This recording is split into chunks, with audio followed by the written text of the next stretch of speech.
പ്രതിപക്ഷം വലിയ പ്രതീക്ഷയിലാണ്. ലോക്സഭാ തെരഞ്ഞെടുപ്പ് അവസാനിക്കാൻ 2 ഘട്ടം മാത്രം അവശേഷിക്കെ കൂട്ടലും കിഴിക്കലും ഒക്കെ ആയിട്ട് മുന്നണികൾ ഓടിപ്പാഞ്ഞു നടക്കുകയാണ്. കഴിഞ്ഞ തവണ പോലെ ഏകപക്ഷീയമായ കീഴടങ്ങാവില്ല പ്രതിപക്ഷത്തിന്റേതെന്ന് ഇന്ത്യ മുന്നണിയുടെ പ്രതീക്ഷ എന്ന് പറയുന്നത്. മാത്രമല്ല, അധികാരത്തിലെത്തുമെന്ന് പ്രതീക്ഷയില്ലെങ്കിലും പ്രകടനം മോശമാകില്ല എന്ന് ഇന്ത്യ മുന്നണി നേതാക്കൾ കരുതുന്നുമുണ്ട്.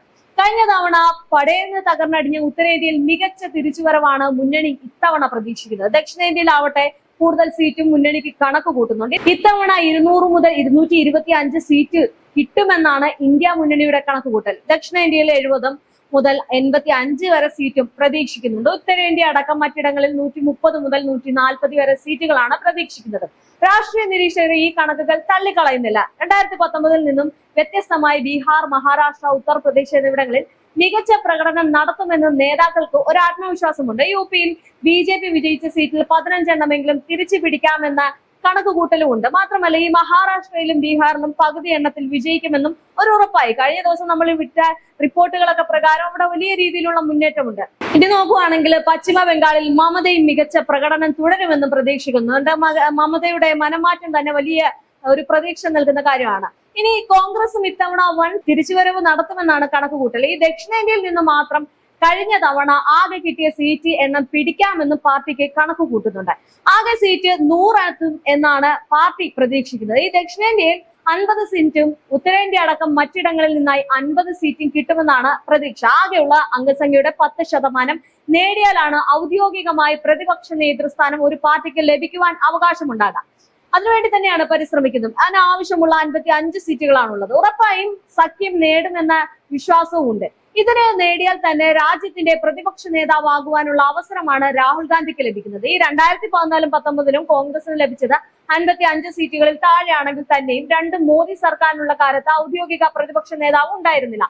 ഔദ്യോഗിക പ്രതിപക്ഷ നേതൃസ്ഥാനം ഏറ്റെടുത്താൽ ദേശീയ അന്തർദേശീയ തലത്തിൽ രാഹുൽ ഗാന്ധിക്ക് കൂടുതൽ പ്രാധാന്യം ലഭിക്കുമെന്നും വിലയിരുത്തപ്പെടുന്നുണ്ട്. അതുകൊണ്ട് തന്നെ എല്ലാവരും കരുതുന്നത് രാഹുൽ ഗാന്ധി ഇനി അടുത്ത പ്രധാനമന്ത്രി ആകുമോ ഇല്ലയോ എന്നൊക്കെയാണ്. ഇനി അടുത്തത് നോക്കുകയാണെങ്കിൽ കർണാടകയിൽ നിന്നും 16, കേരളത്തിൽ നിന്നും 14, തെലങ്കാനയിൽ നിന്നും 10, തമിഴ്നാട്ടിൽ നിന്ന് 7 സീറ്റ് നേടുമെന്നും റിപ്പോർട്ടുകൾ സൂചിപ്പിക്കുന്നുണ്ട്.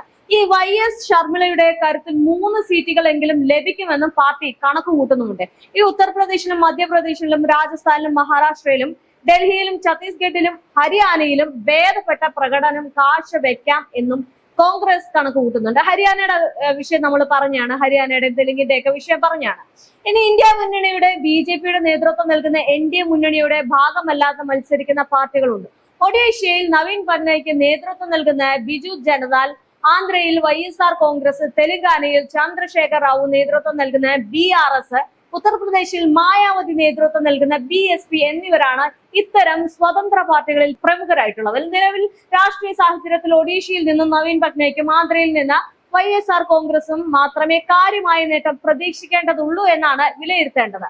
ഇതിനിടയിലാണ് ഇന്ത്യ സഖ്യത്തിന്റെ ഈ ഒരു വലിയ പ്രതീക്ഷ മുന്നോട്ട് നയിക്കുന്നത്. കാരണം അവരുടെ സർവേ പോളൊക്കെ വ്യക്തമാക്കുന്നത് അനുസരിച്ച്, നമ്മൾ ലോക് പോൾ സർവേയെ പറ്റി പറഞ്ഞാണ്, അതിൽ നിന്നൊക്കെ വ്യക്തമാക്കുന്ന ഒരു കാര്യം എന്ന് പറയുന്നത് കഴിഞ്ഞ 2 വർഷത്തെ, അതായത് ഈ പാരമ്പര്യം, മോദി 2 തവണയാണ് പ്രധാനമന്ത്രിയായിട്ടിരുന്നത്. ആ ഒരു 2 തവണ കഴിഞ്ഞ് ഇത്തവണ ലോക്സഭാ തെരഞ്ഞെടുപ്പിൽ വലിയൊരു മാറ്റമാണ് കാണാൻ സാധിക്കുന്നത്.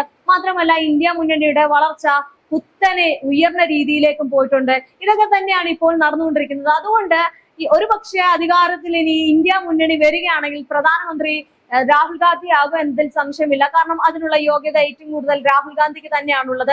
പ്രതിപക്ഷ പാർട്ടികൾ വലിയ രീതിയിൽ ജനങ്ങളെ സ്വാധീനിക്കുകയും അവരുടെ അടുത്തോട്ട് ഇറങ്ങിച്ചെന്ന് അവരുടെ ആവശ്യങ്ങൾക്ക് വേണ്ടി പരിപാലിക്കുകയൊക്കെ ചെയ്യുന്ന കാര്യങ്ങളാണ് കാണാൻ സാധിക്കുന്നത്. അവർക്ക് വേണ്ടിയുള്ള വാഗ്ദാനങ്ങളാണ് ഏറ്റവും വലുത് തന്നെ. അതിൽ തൊഴിലില്ലായ്മയാണ്. തൊഴിലില്ലായ്മയൊക്കെ ഊന്നിക്കൊണ്ടാണ് അവരിറങ്ങുന്നത്. കർഷക പ്രക്ഷോഭങ്ങളാവട്ടെ, സ്ത്രീകൾക്കുള്ള സംവരണങ്ങളാവട്ടെ, എല്ലാം ഊന്നി പറഞ്ഞുകൊണ്ടാണ്. എന്നാൽ മറു സൈഡിനെ മോദി വിദ്വേഷ പ്രസംഗം നടത്തുന്നുമുണ്ട് ഈ ഒരു കാര്യങ്ങളിലൊക്കെ. പക്ഷേ ഇതൊക്കെ നടക്കുമ്പോഴും വലിയ രീതിയിലുള്ള ഒരു മാറ്റം ഇത്തവണ ലോക്സഭാ തെരഞ്ഞെടുപ്പിൽ കാണാൻ സാധിക്കുന്നുണ്ട്. അത് തന്നെയായിരുന്നു അഖിലേഷ് യാദവ് തെരഞ്ഞെടുപ്പിന് വന്നപ്പോൾ ഉണ്ടായ ഒരു ജനത്തിരക്ക് എന്നൊക്കെ പറയുന്നത്. വലിയ രീതിയിൽ ഉത്തരേന്ത്യയിൽ ആ ഒരു പ്രശ്നം ഉണ്ടായിരുന്നു, ജനത്തിരക്ക് ഉണ്ടായിരുന്നു അഖിലേഷ് യാദവ് വന്നപ്പോൾ. അതൊക്കെ തന്നെ വലിയ ഒരു മുന്നേറ്റമാണ് ഇന്ത്യ മുന്നണിയെ സംബന്ധിച്ചിടത്തോളം കാണാൻ കഴിയുന്നത്. മാത്രമല്ല, പ്രതിപക്ഷ പാർട്ടികളും ഒന്നടങ്കം കൈചേർന്നപ്പോൾ അവർക്ക് പ്രതീക്ഷ 100-100% ഉറപ്പിക്കാം എന്ന തരത്തിലേക്ക് മാറിയിട്ടുണ്ട്.